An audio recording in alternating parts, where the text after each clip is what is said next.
this is their first live auction.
Good morning, Gateway Rotary. How we doing today?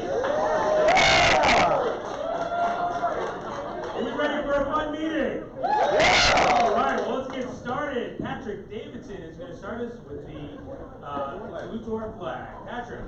Thank you, President Lynda. Fellow Rotarians and guests, please join me in a salute to our nation's flag. I pledge allegiance to the flag of the United States of America and to the republic for which it stands, one nation, under God, indivisible, with liberty and justice for all.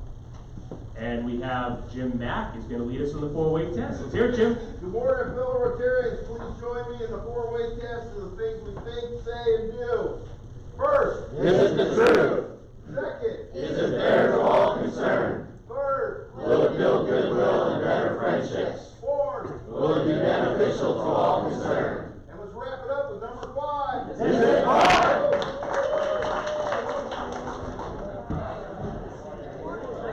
Well, good morning, everybody, and I'm glad to see everybody here. I am happy to be back. I know we don't need no sure I've been missed. What, Mike? You can't hear me? Why can't you hear me, Mike? What? That's curious. Why can't you hear me?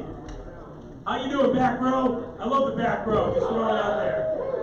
All right, fantastic. Hey, welcome everybody. We have another exciting meeting today, and I want to get it kicked off right away by greeting some of our visiting Rotarians. So we've got quite a few people that are here. We've got James from Capital Centennial in Olympia. James, are you here? Let's hear it for James. We have Marty Bright from Hawks Prairie. Let's hear it for Marty. We have the president of Hawks Prairie here. Let's hear it for Buddy Stevens. We also have from Hawks Prairie, we have Lynda. Do we have any other visiting Rotarians that I missed today? Right, move to the next list. There is a guest of Madeline. I know Madeline isn't here, so I don't have an introduction for Amy, but Amy, are you here? Yes, Amy, how are you? How's it going today? Good to have you back. Thank you. Let's hear it for Amy, folks. Yeah. Are there any other guests? Yes, go ahead. Hi everybody, Myra Downing is here as my guest, and maybe she'll join someday. Myra, welcome.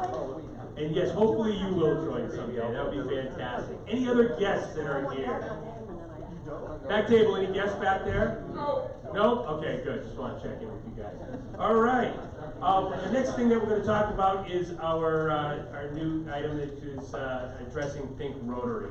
This has been a new program we started this year. I know I always talk and address it, because I always try to give time for you guys to think about something as I'm talking. I don't know if you've noticed that. Why I always give a long introduction to this Think Rotary.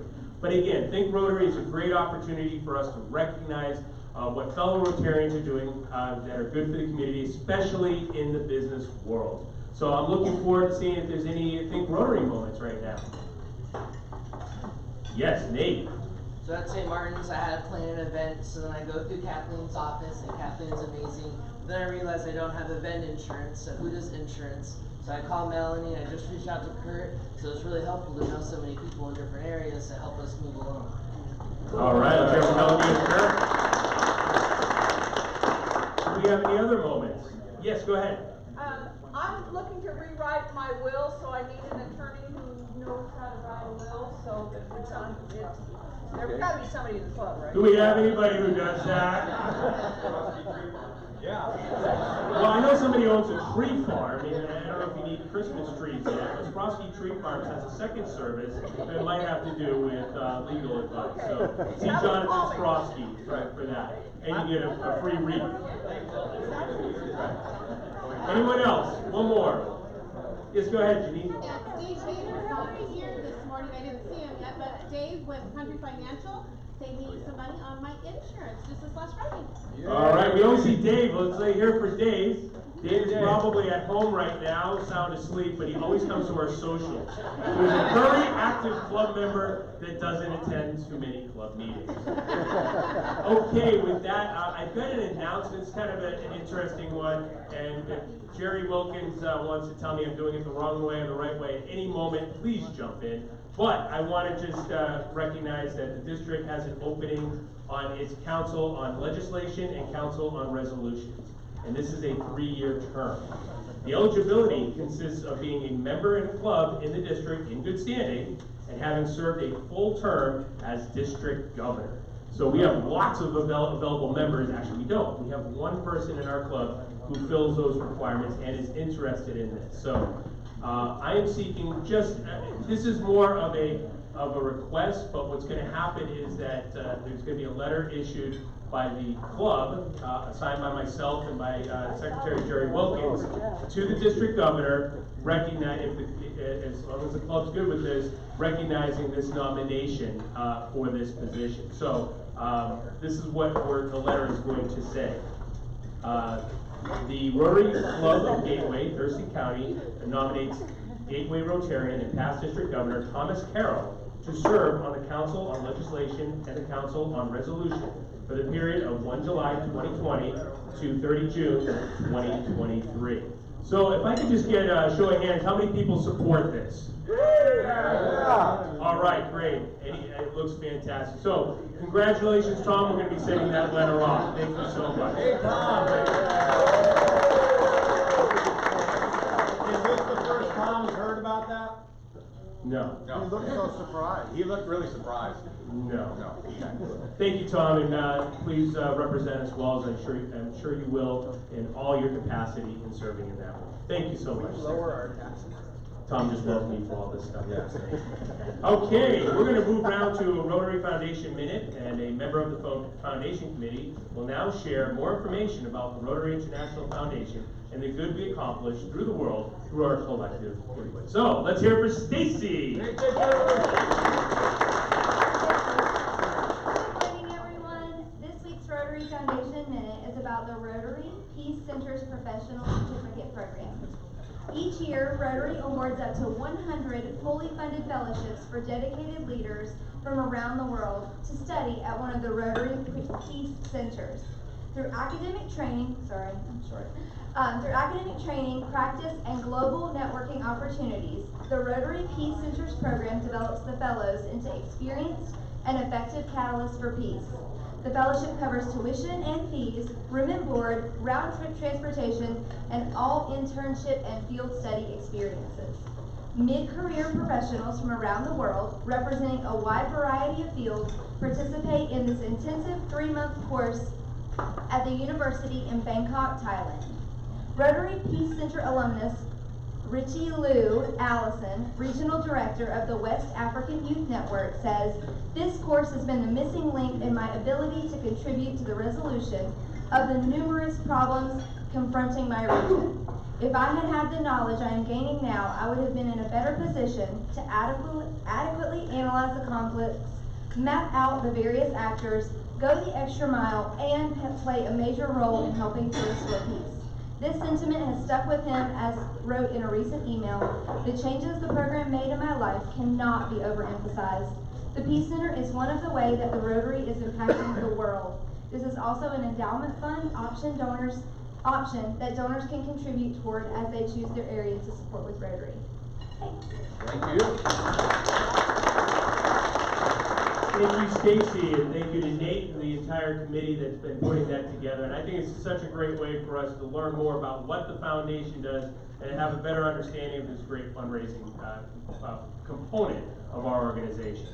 All right, with that said, we're moving to the main program, and I'm kind of sad that this is going to be the last that we see of the Great Doug Moss Shuffle. This is one of my favorite times of the year. I love the political candidate forums that Gateway puts out and the great work that Doug has. So, with the last introduction for this part of the year for Doug, let's hear it for Doug Moss.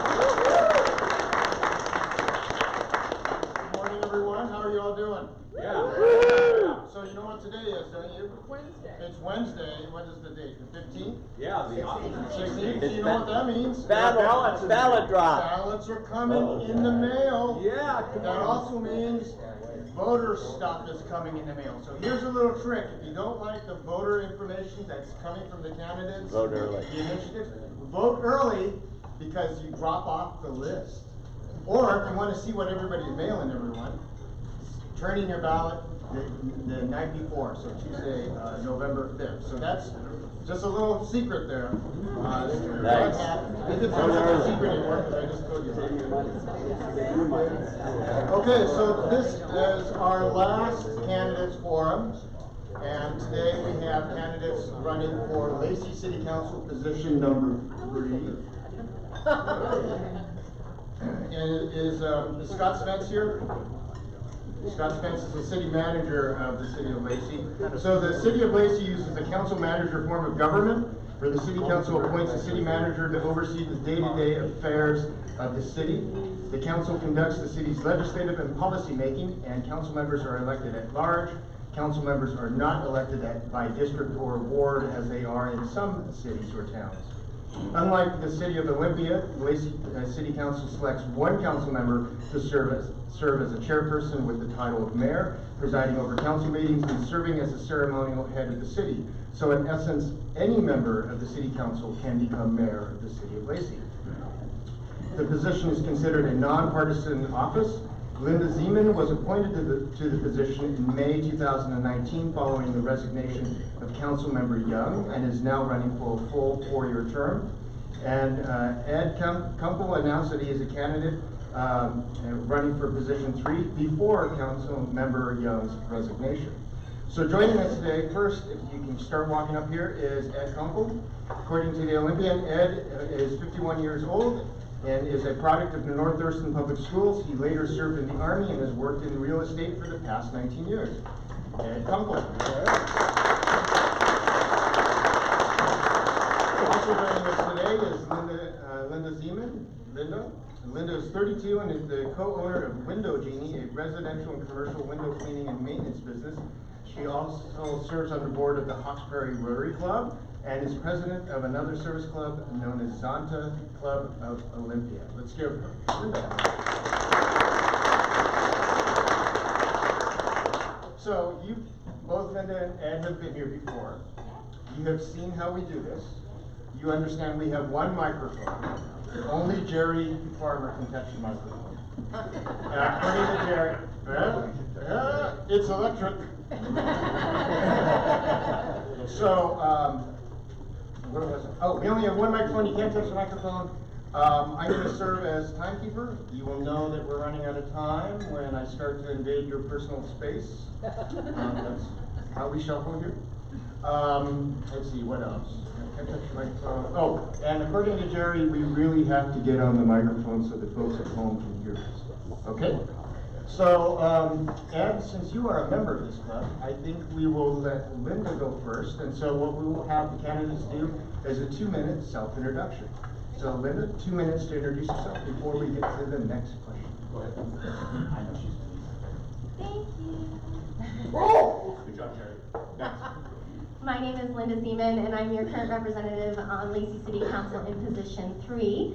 And I'm really honored to speak to my fellow Rotarians today because I know that you're proactive and participate in making this community a much better place to live. And I know I can count on you for constructive criticism and to engage with me about how we want to see Lacey grow and what are best practices for the city of Lacey. You guys are on it all the time. So I'm a small business owner. I'm the mother of 2 small children. My husband is an Army veteran, and we moved here from Florida just over 8 years ago. So I have a lot in common with the people who live here. 40% of our community is somehow engaged or related to the military. 65% of our Lacey economy are small business owners. And so I really feel like I represent the people of Lacey in my experience and who I am here. Also, the largest demographic, which is funny, in a lot of the places that I go, I tend to be the minority, other than Nate here. The largest demographic in Lacey is actually women aged 24 to 35, and here I am, I'm 33. So I just want, I want to be part of the council because representation matters, because being part of a community and serving that community matters, and I've done that since I've opened my business here about 6 years ago. So thank you so much for your support, and I look forward to your vote. Thank you.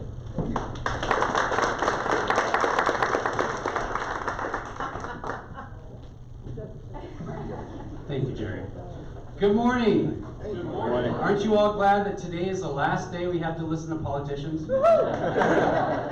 Good morning, my name is Kunkel. I'm a lifetime resident of Lacey. I'm a family man, I'm an Army veteran, and I'm a real estate professional. I want to bring common sense leadership to our Lacey City Council. I want to promote economic growth, public safety, and I want to be a responsible steward of the public's money and resources. I am an advocate for protecting private and public property while finding firm and fair solutions in dealing with our vagrancy issue. My desire is to protect this safe community for your family and mine. I've raised my kids here. I have 3. My oldest is 31. He turned 31 yesterday. Today is my daughter's 22nd birthday. She has my first grandson, Oliver. He's 3 years old. He is absolutely adorable. He's cuter than your grandkid. No, he's not. And my youngest, Austin, is 16. He's in North Thurston High School. He's very gifted in the arts. He plays about 7 different instruments. And if you show up at some of the school plays, you're going to see him probably in a principal role. So I have skin in the game. I love this town. I grew up here, raised my family here. I care about what goes on in our community, and I'm concerned about what's going on in our community. I want to bring fiscal conservative balance to our council. I want to be the person that questions, do we need to tax that? I want to encourage other business leaders who are thinking that this is kind of a progressive area to live in, and we should challenge how we tax, challenge how we regulate, and let the public speak in a sense that we are in control of our own community. So I appreciate your time. I appreciate your consideration. I ask for your prayers, your support, and your vote. Thank you. Thank you. So we'll start this first question with Ed. What are the 3 most pressing issues facing the city of Lacey, and how will you address them? 1 minute to respond. 3 most pressing issues. Well, I would say the first one, of course, is our vagrancy homeless issue. It is a multifaceted problem. A lot of it has to do with drug abuse, mental illness, folks that are having hard times. I believe that our city government should focus primarily on enforcing the law. I believe that the public and private sector have specific roles to fill. As far as enforcing the law, I think that's what our city should be doing. Our local government should be enforcing the law, getting the drugs off the street, and giving the police a chance to do that.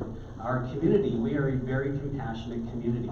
I love living here in Thurston County because of that reason. We have so many different organizations that help people and give them a hand up. So I think that there should be a separation between the 2. I also think that we're being taxed too much in this community. I think we should be challenging what we do with property tax, what we do with sales tax. I love Doug. I'm going to give him a hug as he's pushing me away. Thank you very much. So Lynda, the top 3 issues and how will you address in 1 minute? three separate issues. Affordable housing, I touched the mic, I'm sorry. That's fine, Lauren. that's fine. You're entitled. Thank you. Affordable housing is a separate issue from homelessness, so those are two. And then the third one, I would have to say is working with our community about how we grow. So talking with people about how they'd like to see their community grow, and then also working in how we can responsibly include the same amount of service and infrastructure that we have come to expect in the city of Lacey. So all of those things I believe mesh together.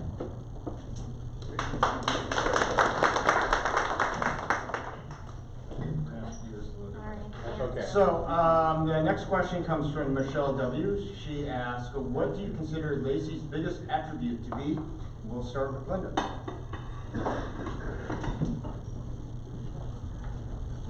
You know, when I moved here, I didn't expect to fall in love with this community. And, well, first when I got off the plane and I saw how beautiful it was, that was an amazing attribute. And then when I became part of this community, I realized that the people are what make this place so beautiful. All of my family lives on the other side of the country. And you, so many of you, have made me part of your family and have inspired me to grow my family, to grow my business, and to invest in this community, and to serve this community at ever more levels of servitude. And so I'd say the greatest attribute of the city of Lacey are its people.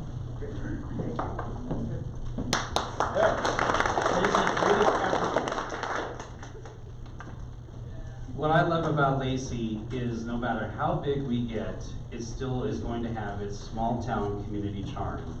We still know each other. When we walk into Fred Meyer, we still run into people that we know. It is still very close-knit, and we do that, we have that sort of environment because of our compassion as a community. And so I would say that that is the greatest attribute. That, and we're a better run city than Olympia.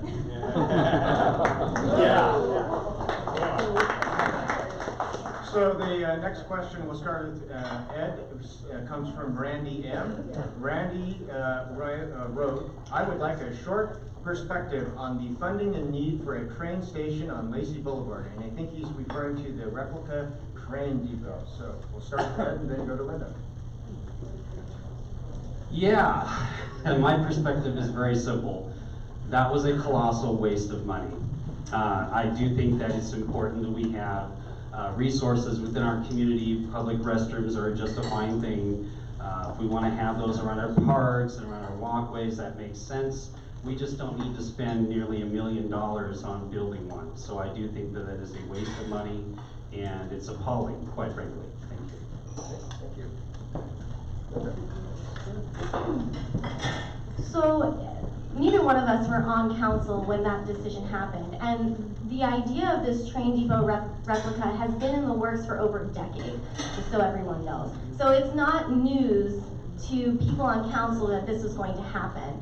And so I don't look to the past, I say, you know, I can't change that, it's gonna happen now, but I would like to look to the future, and so I'd like to see how we can expand on that investment by including farmers markets and events, and Lacey Rotary is putting in a park there that's train oriented. I'd like to see live workspace and proper size housing there, and walkability, and all the things that we can do to invest and see that area of town grow. Because that is a corridor that should have a niche that brings people together. So I'm not going to look to the past and say, you know, that was too much money, because it was a lot of money. But let's look to the future and see how we can make our investment grow. Thank you. So the next question we'll start with Lynda. It comes from Jeff E.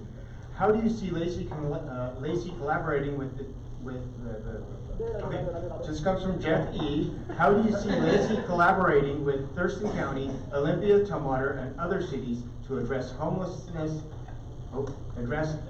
crisis in the region? You got that? Yes. Okay. Yes. Thank you, Jesse.